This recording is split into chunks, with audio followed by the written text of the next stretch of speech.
Everyone, আসসালামু আলাইকুম। আজকে আমি আপনাদের সাথে মুচমুচে পেঁয়াজু বানানোর রেসিপি শেয়ার করব।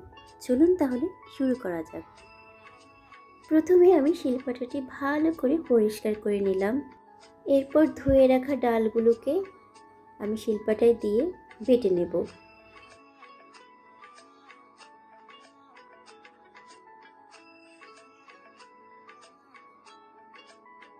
শিলপাটায় ডালগুলো বাটার সময় আমি সম্পূর্ণ মিক্স করে ডালগুলো বাটিনি। কিছু ডাল আস্ত, কিছু ডাল মিক্স করে আমি বেটে নিয়েছি।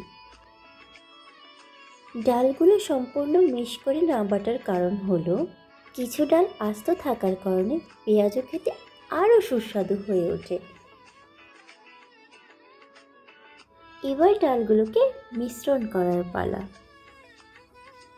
এই পর্যায়ে এসে আমি ডালের সাথে পেঁয়াজ কুচি, কাঁচামরিচ কুচি অ্যাড করে নেব।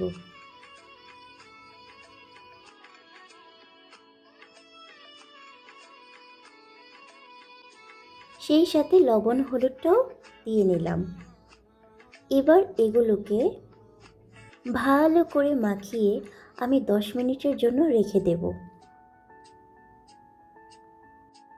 এবার চুলাতে বসিয়ে রাখা কড়াইতে আমি তেল ঢেলে নেব।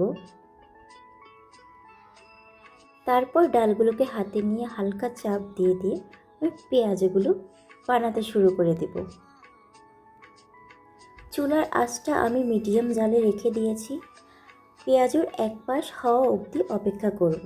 পেঁয়াজের এক পাশ হয়ে যাওয়াতে আমি এগুলোকে উল্টিয়ে নিলাম। আমার প্রায় পেঁয়াজু বানানো শেষ। এবার তোমাদের দেখানোর পালা। এই হলো আমার মজাদার সুস্বাদু মুচমুচে পেঁয়াজ। দেখতে কতটা লোভনীয় হয়েছে বলো?